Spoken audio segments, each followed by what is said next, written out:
Oke, baik, selamat pagi Bapak Ibu Saudara kasih Tuhan semua. Ya, kita akan memulai sekolah minggu dewasa kita. Dan kita masih mau melanjutkan sedikit di Wahyu 11 ayat 1 sampai 14 tentang dua saksi, dan kemudian kalau kita selesai kita akan masuk ke ayat 15 sampai 19 nanti ya. Tapi kita lihat dulu, kita baca lagi Wahyu pasal 11 ayat 1 sampai dengan ayat 14. Nah, seperti saya prediksi yang kemarin lebih itu sudah hilang karena saya lupa saya ambil kemarin gitu ya. Masih ada nggak itu? Mestinya masih ada ya kemarin ya, tapi udah habis. Ada yang perlu nggak? Ada yang perlu nggak? Ada yang belum punya yang kemarin? Pak Singcon ya? Ini yang kemarin punya. Yang kosong memang ada? Nggak ada juga. Ya, dilihat-lihat sampingnya aja lah. Oke, baik. Kita baca dulu ya. Kita baca sekali lagi. Kita sudah baca minggu lalu, kita baca sekali lagi ayat 1 sampai 14. Saya mulai dari ayat 1, dimasukkan ayat 2, kita terus sampai 14. Kemudian diberikanlah kepadaku sebatang bulu seperti tongkat pengukur rupanya, dengan kata-kata yang berikut: bangunlah dan ukurlah bait suci Allah dan mezbah dan mereka yang beribadah di dalamnya. Tetapi kecualikan keadaan bait suci yang kedelapan, jangan mau mengukurnya, karena ia telah diberikan kepada bangsa-bangsa lain, dan mereka akan menginjak-injak kelas suci 42 bulan lamanya. Dan aku akan memberi tugas kepada dua saksiku supaya mereka bernubuat sambil berkabung 1260 hari lamanya.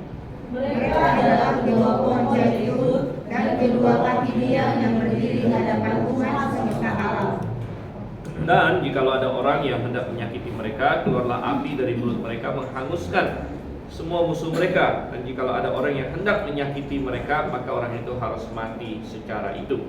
Mereka mempunyai kuasa menutup langit supaya jangan turun hujan selama mereka berbuat, dan mereka mempunyai kuasa atas segala kain untuk mengubahnya menjadi darah, dan untuk menghubung bumi dengan segala jenis malapetaka setiap kali mereka menghendakinya. Dan apabila mereka telah menyelesaikan kesaksian mereka, maka binatang yang muncul dari jurang maut akan memerangi mereka dan mengalahkan serta membunuh mereka.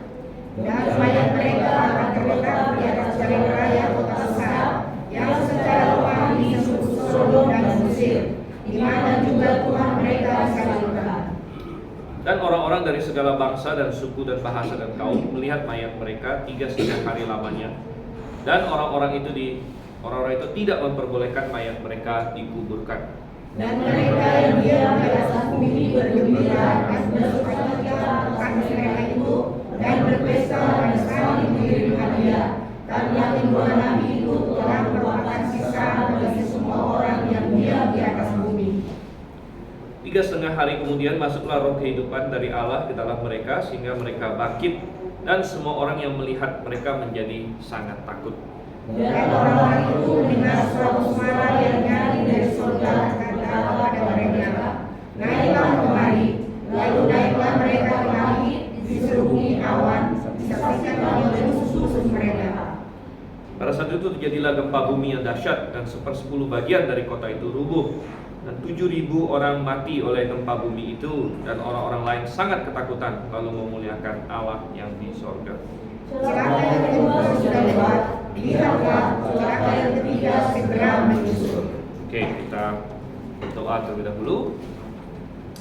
Minta Pak Michael untuk kita doa. Tuhan Yesus, berdoa Tuhan, bersyukur pada pagi hari ini berkumpul untuk mengikuti sekolah minggu pagi Tuhan, mempelajari firman-Mu pada kitab Wahyu Tuhan, kiranya kami nikmat untuk dapat mengerti dan juga akan melakukannya kepada kami kegiatan sehari-hari Tuhan, dan juga Tuhan juga memberikan nikmat untuk para speaker yang akan memberikan firman-Mu Tuhan, dan mengerti bagi kami Tuhan. Terima kasih Tuhan, dalam nama Tuhan Yesus kami berdoa dan mengucap syukur. Amin. Amin. Oke, baik. Dan kita sudah melihat beberapa hal ya mengenai di pasal 11 ini. Pertama, kita sudah membahas panjang lebar mengenai eksistensi bait Allah atau bait suci, ya, bait suci atau bait Allah di masa tribulasi nanti. Dan kita sudah berkata bahwa walaupun pada hari ini belum ada bait suci atau bait Allah, tetapi akan ada, akan ada nanti di masa tribulasi. Bahkan baru beberapa hari yang lalu saya ada membaca sebuah artikel di website ya, dan ada beberapa website yang saya ikutin memang, termasuk website tentang kayak hubungan dengan nubuat-nubuat Alkitab dan sebagainya. Dan ada yang berkata bahwa jangan-jangan bahkan 2024 saja mereka sudah mau cobain. Tahun depan mereka sudah mau coba push untuk membangun bait suci ini lagi. Jadi seperti yang saya katakan kemarin bahwa mereka sudah siapkan segala-galanya. Sekarang di suatu lokasi di Israel sana yang dirahasiakan, ya, ada sebagian orang Israel yang sedang menternakkan sapi-sapi khusus untuk persembahan bait suci itu, ya, karena kalau kita baca di kitab Imamat dan sebagainya, sapi yang dipersembahkan itu sangat spesial gitu. Jadi itu harus ada satu yang harus merah semua katanya dan sebagainya. Jadi mereka sedang mempersiapkan itu dan sebagainya. Jadi persiapan sedang berlangsung di balik layar. Kita tidak tahu apa yang akan jadi pemicu. Dan kita sudah melihat ini. Dan kemudian selain bahwa ada bait suci atau Allah ini, ya, yang akan diserang oleh Antikristus, ya kan? Kita tahu bahwa Antikristus kita sudah baca ini di 2 Tesalonika, Antikristus akan masuk ke bait suci dan menyatakan diri sebagai Allah. Dia mau disembah sebagai Allah. Itu adalah apa yang Antikristus akan lakukan. Tapi untuk sementara dia tidak akan berhasil karena bait suci ini dilindungi oleh 2 orang saksi. Dari 2 saksi ini melindungi bait suci ini supaya tidak diambil alih oleh Antikristus sebelum waktunya, ya, sebelum waktunya. Jadi nanti baru pada waktunya Tuhan izinkan bait suci ini dikendalikan oleh Antikristus, gitu. Nah, sebelumnya akan ada 2 saksi dan kita berfokus kepada 2 orang saksi ini. Kita sudah sampai di sana di minggu yang lalu. Dan kalau tidak salah isian kita sudah sampai nomor 4 ya. Nomor 4 sudah kita isi semua? Sudah ya. Jadi identitas 2 orang saksi ini, identitas mereka siapa begitu? Kalau kita lihat kembali di ayatnya yang ketiga ya, ayat yang ketiga dan keempat dikatakan, dan aku memberi tugas kepada 2 saksiku, okay, 2 saksi, supaya mereka bernubuat sambil berkabung 1260 hari lamanya. 1260 hari itu sama dengan kita sudah bahas, yaitu 3,5 tahun, ya, 3,5 tahun. Ini berhubungan dengan tribulasi 7 tahun, 3,5 tahun ini setengahnya, ya. Ayat yang keempat dikatakan mereka adalah kedua pohon zaitun dan kedua kaki dian yang berdiri di hadapan Tuhan semesta alam. Dan bahwa mereka 2 pohon zaitun dan 2 kaki dian yang berdiri di hadapan Tuhan semesta alam mengindikasikan bahwa ini gambaran apa? Ini gambaran di Zakaria ya, pasal 4, kalau kita masih ingat, ada 2 tokoh pada zaman itu yang disebut sebagai pohon zaitun, yaitu Zerubabel dan imam besar Yosua pada waktu itu, ya, jadi disebut sebagai pohon zaitun. Nah, maksudnya pohon zaitun apa? Jadi gambarannya Tuhan kasih itu adalah sebuah kandil. Kandil itu, nah, kandil itu kayak tempat apa? Tempat lilin. Ya, di sini ada tempat lilin. Ini ada lampu. Jadi ada lampu yang 7 begini. Dan ya di sini ada. Jadi ada pohon zaitun, ya. Pohon zaitun, ya saya kurang tahu juga sih pohon zaitun bentuknya seperti apa. Terus terang. Ya, tapi pohon zaitun ini dia menyalurkan minyak, menyalurkan minyak ke kandil ini supaya lampunya tetap nyala, ini ya. Nah, supaya lampunya tetap nyala. Jadi di zaman Zakaria ini 2 ini adalah disebut Zerubabel dan Yosua. Tapi di zaman tribulasi nanti Dua pohon zaitun ini adalah dua orang ini. Nah, oleh karena itu di poin nomor 5 kita dikatakan bahwa pelayanan mereka penting sama masa tribulasi. Mereka menjadi tiang penopang dan dasar kebenaran. Ya, pada waktu itu, tiang penopang dan dasar kebenaran pada waktu itu. Jadi mereka lah yang Tuhan pakai supaya terang tetap bersinar pada zaman tribulasi. Karena ingat bahwa hari ini yang menjadi tiang penopang dasar kebenaran siapa? Jadi kita bicara soal tiang penopang dasar kebenaran, ya. Tiang penopang dasar kebenaran ini kita sebut TPDK, singkatannya tiang penopang dasar kebenaran. Dan kita mendapat istilah ini dari 1 Timotius 3 ayat 15. Coba kita buka ya. 1 Timotius 3 ayat 15. Apa yang dikatakan di situ? Ini ayat kita. Jadi jika aku terlambat, sudahlah engkau tahu bagaimana orang harus hidup sebagai keluarga Allah, yakni jemaat dari Allah yang hidup, tiang penopang dan dasar kebenaran. Jadi yang menjadi tiang penopang dasar kebenaran, artinya menjadi terang di dunia saat ini yang menyerukan kebenaran adalah jemaat-jemaat Tuhan. Ya, jemaat-jemaat Tuhan. Disinilah di jemaatlah orang bisa kenal kebenaran, bisa kenal Yesus Kristus, bisa kenal firman Tuhan dan sebagainya. Nah, sebelumnya apa? Jadi kalau kita ini masa gereja ini yang penopang dasar kebenarannya adalah jemaat.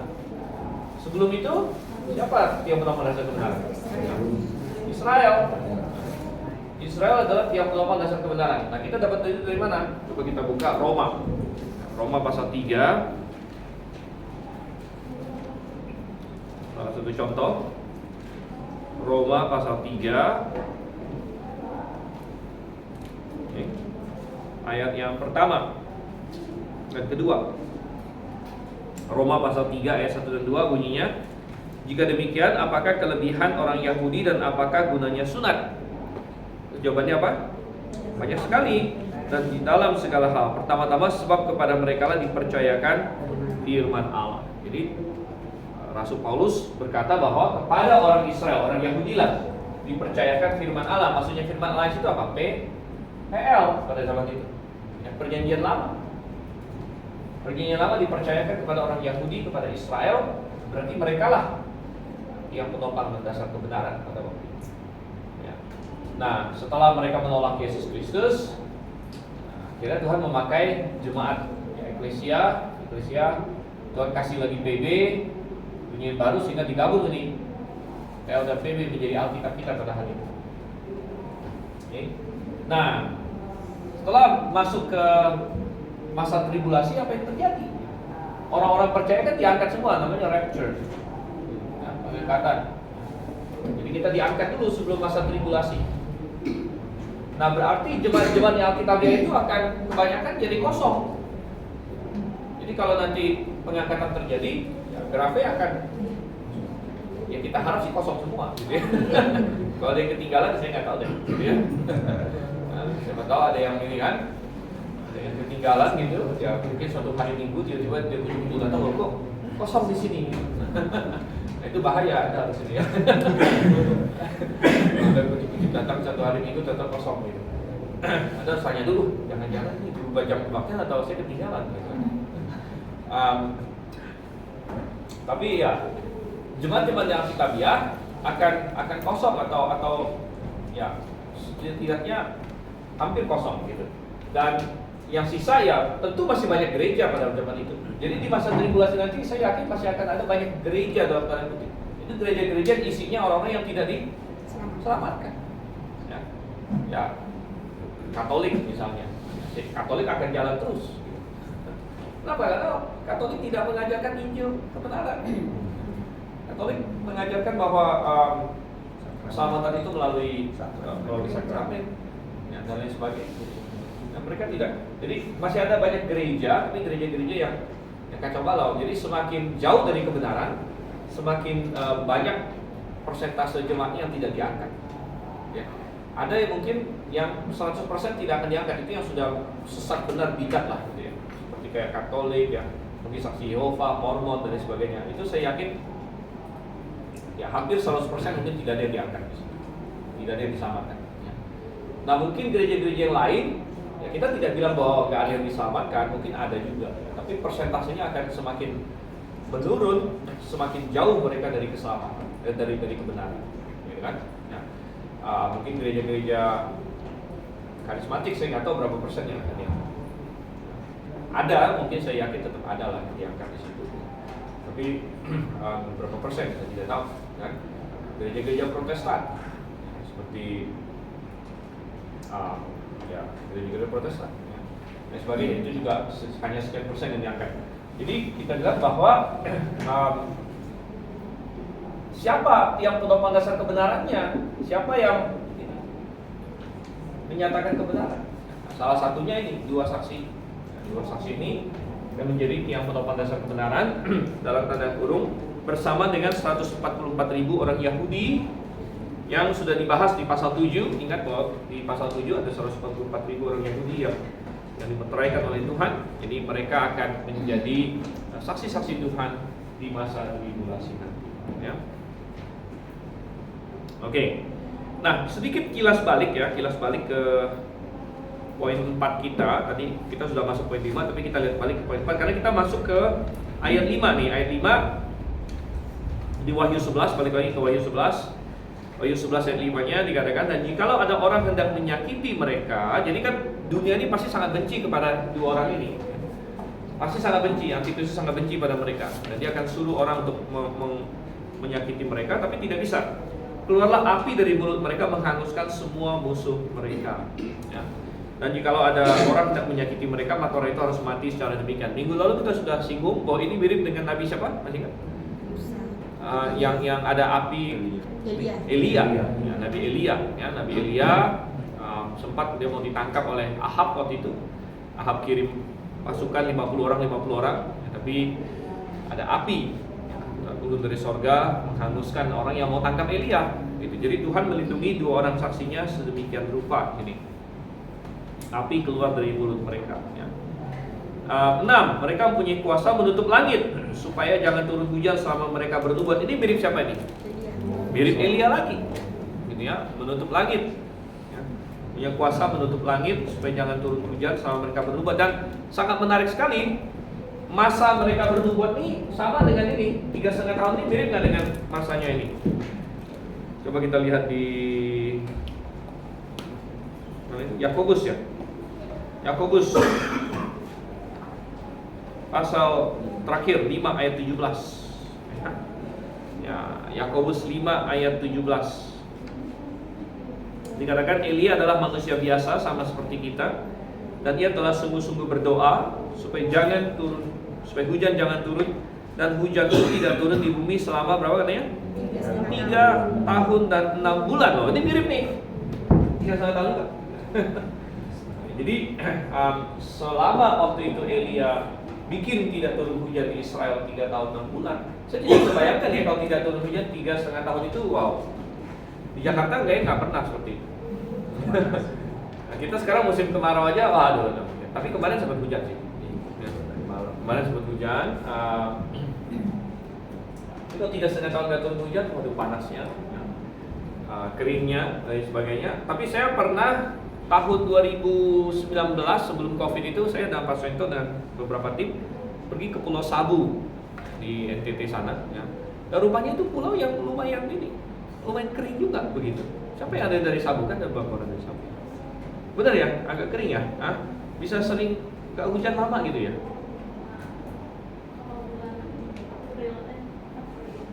Ya, gitu ya. Nggak, waktu terakhir 2019 sana si Markus bilang udah hampir setahunan gitu nggak hujan di situ kan, gitu ya. Ini tapi ini belum apa-apa, ini 3,5 tahun. 3,5 tahun tidak turun hujan, dan ini di bumi lagi. Wow, di bumi ya, itu luar biasa sekali. Oke, kembali lagi ke Wahyu pasal 11 kita di sini, ayat 6 ya, masih punya kuasa menutup langit, kemudian dan mereka mempunyai kuasa atas segala air untuk mengubahnya menjadi darah. Mirip siapa ini? Musa. Mirip Musa, mengubah air menjadi darah. Dan untuk memukul bumi dengan segala jenis malapetaka setiap kali mereka menghendakinya. Nah, ini juga mirip dengan Musa, karena Musa terkenal dia memukul Mesir dengan 10 tulah. Jadi banyak orang bilang ini mirip dengan Elia dan Musa. Ini sudah kita bahas minggu lalu. Mirip Elia dan Musa, tapi kita tidak percaya bahwa ini kayak Elia dan Musa kayak bangkit lagi atau bagaimana gitu ya.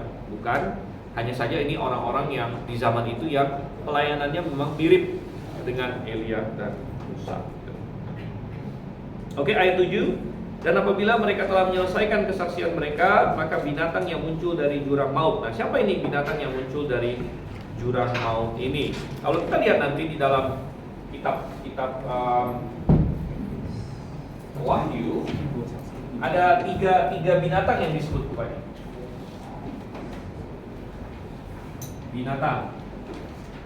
Binatang yang keluar dari jurang maut.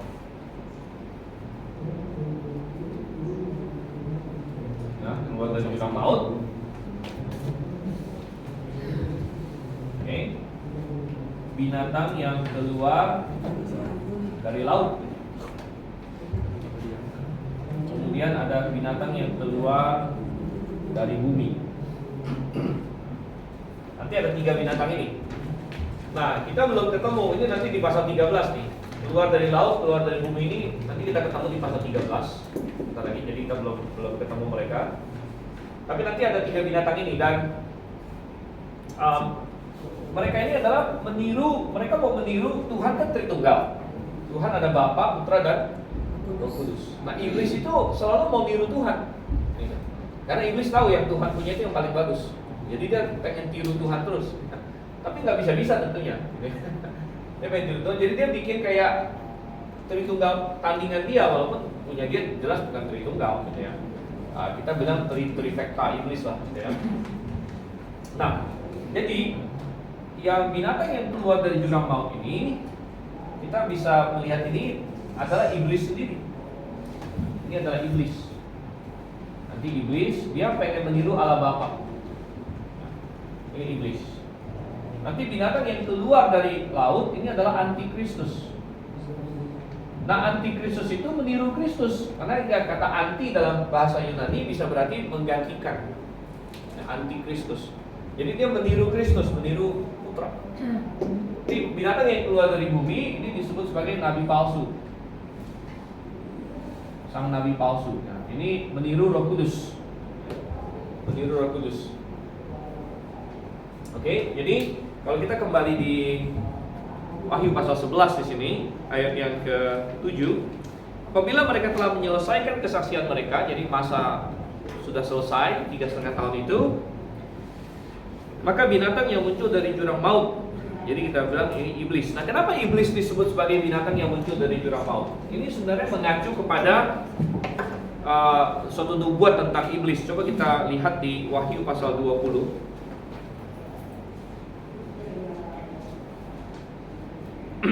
Wahyu pasal 20 ayat 2 dan 3.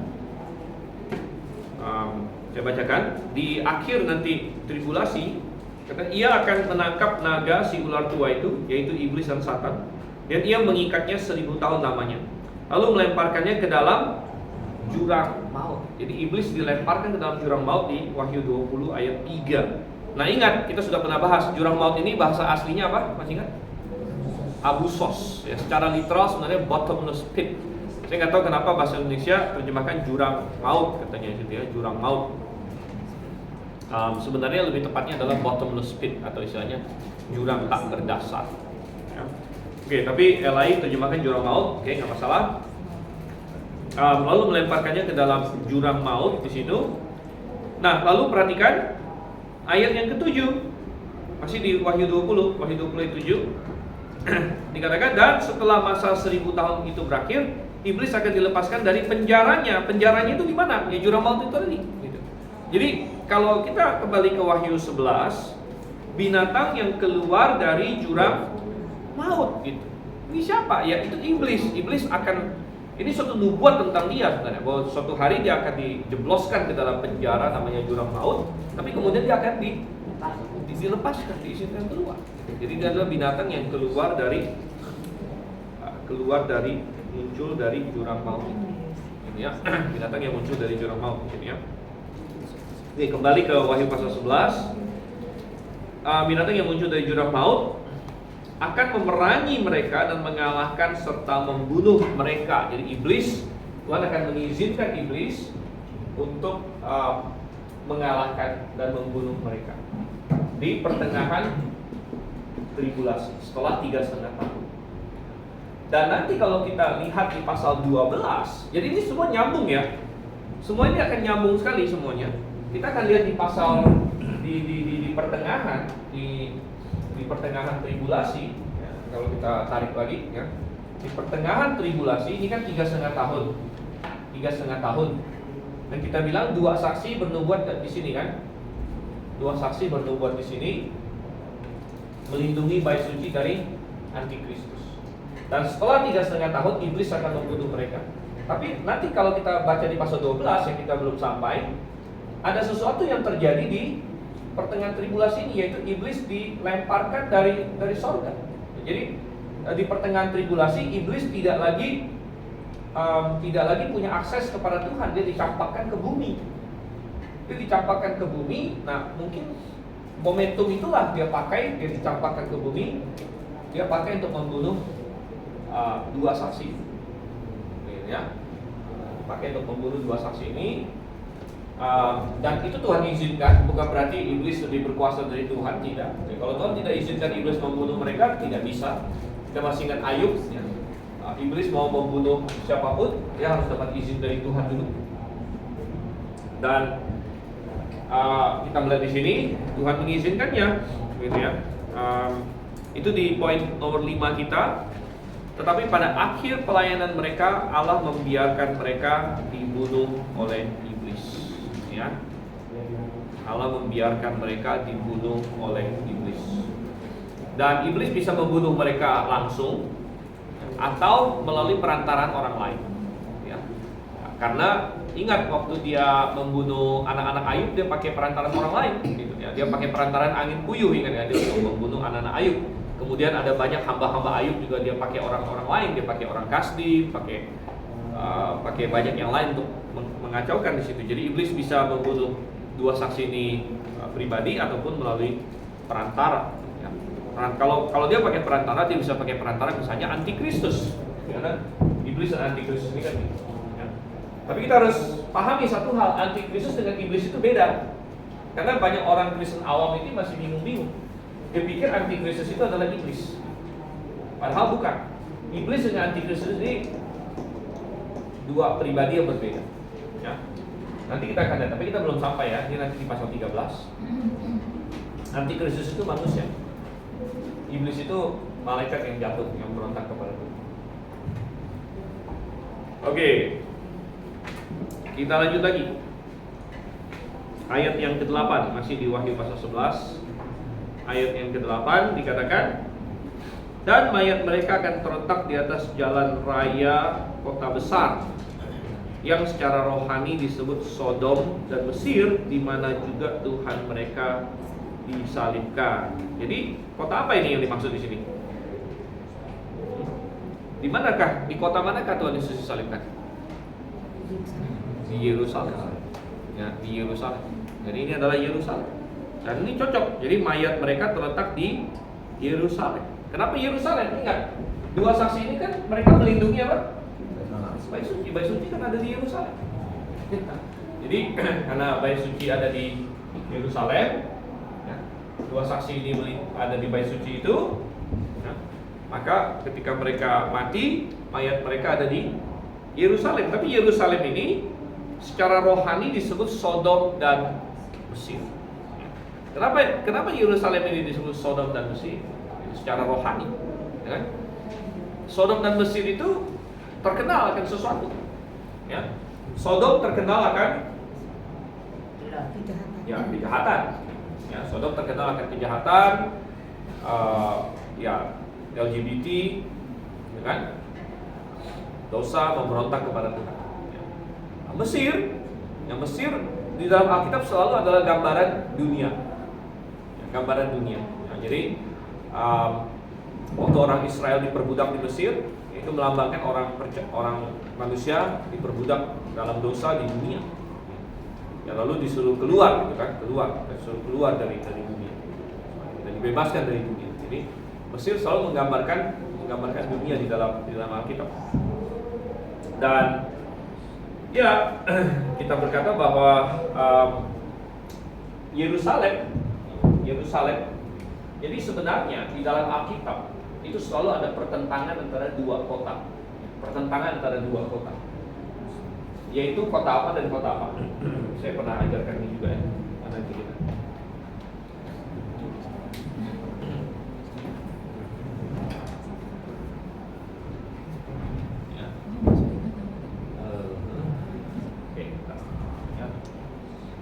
Charles Dickens pernah menulis satu buku A Tale of Two Cities, kisah tentang dua kota. Ini salah satu karya klasik. Ada yang pernah baca nggak? Pernah dengar? Jarang ini ya, di literatur Inggris. Tapi Charles Dickens pernah dengar ya? Charles Dickens ini seorang penulis terkenal. Dia menulis buku-buku seperti apa ya? Christmas Carol, terus Oliver Twist, David Copperfield dan sebagainya. Dia menulis buku A Tale of Two Cities. Waktu itu dia ingin membandingkan ada dua kota yang sangat kontras, yaitu London dan Paris. Dan dia menulis itu dalam konteks waktu itu sedang terjadi revolusi Prancis. Dan di Paris kan porak-poranda, kacau balau, revolusi Prancis gitu ya. Sedangkan di London ya aman lah maksudnya pada waktu itu. Jadi, tapi sebenarnya Alkitab juga adalah A Tale of Two Cities. Alkitab itu adalah kisah tentang dua kota yang sangat berbeda, yaitu Yerusalem versus Babel. Dua kota ini yang paling banyak disebut dalam Alkitab, ya, Yerusalem atau Babel. Nah, dan kita akan lihat ini terutama di dalam Kitab Wahyu. Ya, di dalam Kitab Wahyu, nanti kita akan sampai di pasal 17, pasal 18. Tuhan bilang sudah runtuh Babel. Nah, kenapa Babel? Karena Babel merupakan simbol dari dunia ini, simbol penentangan terhadap Tuhan. Ya. Nah, ingat kata kota Babel pertama kali muncul dalam Alkitab itu di Kejadian pasal 11, pasal 10 dan pasal 11. Yaitu ketika manusia mencoba mendirikan menara Babel. Ya, sejak saat itu Babel adalah lambang sistem yang menentang Tuhan, sistem dunia ini. Nah, sebaliknya Yerusalem sebenarnya adalah simbol umat Tuhan, ya. Simbol umat Tuhan, simbol disinilah Tuhan dimuliakan, ya, Tuhan membangun bait sucinya di sini dan sebagainya. Tapi pada kenyataannya mestinya kan begitu. Pada kenyataannya Yerusalem yang jasmani ini sudah banyak apa? Banyak dirusak juga. Banyak dirusak oleh iblis dan manusia yang berdosa. Jadi mestinya Yerusalem melambangkan Tuhan. Tapi karena manusia yang berdosa, akhirnya Yerusalem banyak berbuat kejahatan juga. Ya. Coba kita lihat salah satu contohnya di kitab Nabi-Nabi di sini ya, di mana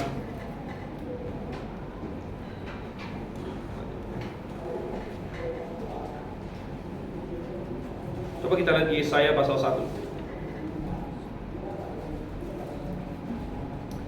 Yesaya pasal 1 dari ayat 21. Ini Tuhan menyayangkan Yerusalem katanya ya. Saya akan bacakan sekilas untuk kita. Yesaya 1 ayat 21. Bagaimana ini? Kota yang dahulu setia sekarang sudah menjadi sundal. Jadi kota apa yang sedang disayangkan oleh Tuhan di sini? Ya, Yerusalem.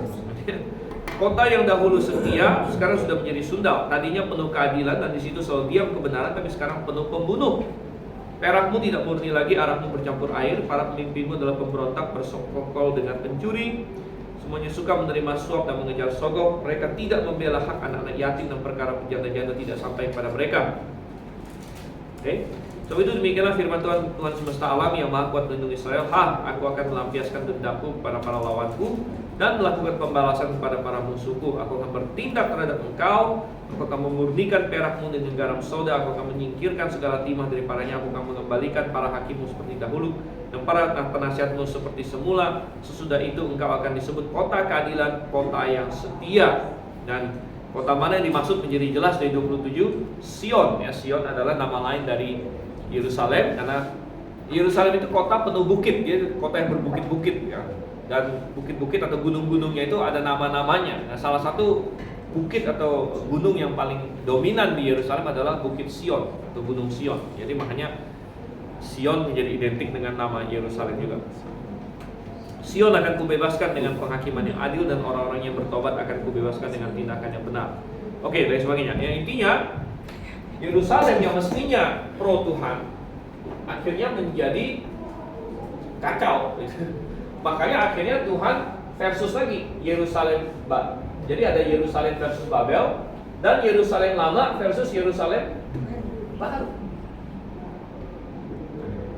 Karena Yerusalem yang lama ini mestinya dia menjadi kontras dengan Babel, tapi karena dosa manusia, akhirnya Yerusalem ini kacau juga, dan puncaknya adalah mereka bahkan menyalibkan Yesus Kristus.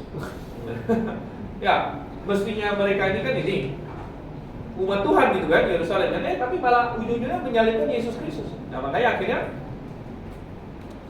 Tuhan bilang, oke, nanti akan ada Yerusalem baru. Nah, ini yang baru benar-benar ya. Jadi versus ke sini, versus ke sini. Yerusalem baru di sini, ya, yang akan dinanti-nantikan nanti. Ya. Yerusalem yang benar-benar idealnya Yerusalem mestinya seperti apa? Gitu. Ini Yerusalem baru. Nah, jadi, nah kalau kita kembali lagi ke ini, jadi kembali lagi ke Wahyu ya. Jadi memang Alkitab itu sangat indah, dia semuanya satu tema yang saling kait-mengait semua. Menjadi satu semuanya. Kalau kita kembali ke Wahyu 11 ayat 8, mayat mereka terletak di atas jalan raya kota besar yang secara rohani disebut Sodom dan Mesir. Jadi Yerusalem lama ini secara rohani memberontak kepada Tuhan. Dan orang Israel sampai sekarang pun masih menolak Yesus sebagai Mesias mereka. Gitu kan? Masih menolak Yesus sebagai Mesias mereka. Di mana Tuhan mereka disalibkan. Ayat 9. Dan orang-orang dari segala bangsa dan suku dan bahasa dan kaum melihat mayat mereka 3,5 hari lamanya. Jadi mereka sudah bertobat 3,5 tahun. Jadi mayat mereka dibiarkan 3,5 hari gitu. Dan orang-orang itu tidak memperbolehkan mayat mereka dikuburkan. Wow, ini rupanya orang-orang dunia saking dendamnya ya, saking dendamnya sama dua orang ini, mayat mereka dibiarkan begitu. Ayat 10, dan mereka yang diam di atas bumi bergembira dan bersukacita mereka itu, dan berpesta dan saling mengirim hadiah. Wow, udah kayak Natal kan? Saling kirim hadiah, saling congratulations. Karena kedua nabi itu telah merupakan siksaan bagi semua orang yang diam di atas bumi. Oke, itu di poin 6 kita, poin 6 dalam misian kita. Kematian mereka menimbulkan sukacita bagi orang di bumi yang tersiksa oleh kesaksian mereka maupun tulah mereka. Jadi kenapa mereka orang bumi menderita? Menderita karena kebenaran yang disampaikan, dan juga oleh tulah-tulah yang dikerjakan oleh kedua nabi ini. Oke, masuk ke ayat yang ke 11. 3,5 hari kemudian masuklah roh kehidupan dari Allah ke dalam mereka, sehingga mereka bangkit, dan semua orang yang melihat mereka menjadi sangat takut. Wah, sudah pasti ya. Mereka dibangkitkan oleh Tuhan. Dan orang-orang itu mendengar suatu suara yang nyaring dari sorga berkata kepada mereka, naiklah kemari. Lalu naiklah mereka ke langit, diselubungi awan, disaksikan oleh musuh-musuh mereka. Pada saat itu terjadilah gempa bumi yang dahsyat, dan 1/10 bagian dari kota itu rubuh, dan 7.000 orang mati oleh gempa itu, bumi itu. Dan orang-orang lain sangat ketakutan lalu memuliakan Allah yang di sorga. Celaka yang kedua sudah lewat, lihatlah celaka yang ketiga segera menyusul. Ya, jadi masuk ke poin kita yang nomor 7 di sini. Tetapi kemudian Allah membangkitkan mereka, dan bukan hanya membangkitkan mereka, mengangkat mereka juga, dan mengangkat mereka. Jadi ada suara dari surga, naiklah kemari, dan mereka terangkat katanya. Terangkat sambil dilihat oleh orang-orang di bumi yang semuanya ketakutan. Oke, dan 7a, ada teolog yang melihat ini sebagai rapture. Nah, jadi ini terutama adalah orang-orang yang mid-tribulation. Karena ini terjadi di tengah-tengah. Jadi orang bilang, nah disinilah terjadi rapture. Dan kita tidak percaya ini ya. Ini namanya posisi mid-trib, mid-tribulation rapture. Jadi maksudnya bahwa rapture terjadi di tengah-tengah tribulasi, mid-trib. Sedangkan kita percaya pre-trib. Pre itu kan sebelum. Bahwa rapture atau pengangkatan terjadi sebelum tribulasi. Dan kita percaya Alkitab mengajarkan ini. Tapi ada orang yang percaya, oh enggak, diangkatnya itu di tengah-tengah. Ya, ini di sini. Dan dia bilang inilah pengangkatan ini. Ya. Tapi kalau kita perhatikan kan nggak cocok sama sekali. Karena kalau di Wahyu pasal 11 yang diangkat itu berapa orang? 2 orang doang, kan? Yang diangkat 2 orang. Yang Wahyu pasal 11. Dan diangkatnya, nah mereka harus bilang begini. Oh, jadi orang-orang yang percaya mid-trib, yang mau berkata bahwa ini bicara soal rapture, mereka harus menafsirkan ini secara alegoris. Jadi 2 orang ini mereka alegoriskan, maksudnya 2 orang ini adalah alegori, maksudnya adalah orang PL dan orang PB, maksudnya, gitu ya. Pokoknya dialegorikan lah. Gitu. Jadi ini bukan benar-benar 2 orang, tapi sebenarnya banyak orang. Cuma 2 orang ini hanyalah kiasan, ya maksudnya adalah 1 orang mewakili PL, 1 orang mewakili PB. Gitu. Banyak orang yang berkata demikian, tapi kita bilang belum, enggak dong. Kalau ini dikiaskan seperti itu, maka semua yang tadi kita baca itu udah nggak ada ininya, nggak ada apanya, nggak nyambung semua gitu. Bagaimana dengan yang masalah mereka? Kalau ada orang mau menyakiti mereka, api turun dari langit segala macam. Apakah di zaman gereja sekarang kalau orang mau nyakiti kita, lalu ada api menghanguskan, kan enggak gitu?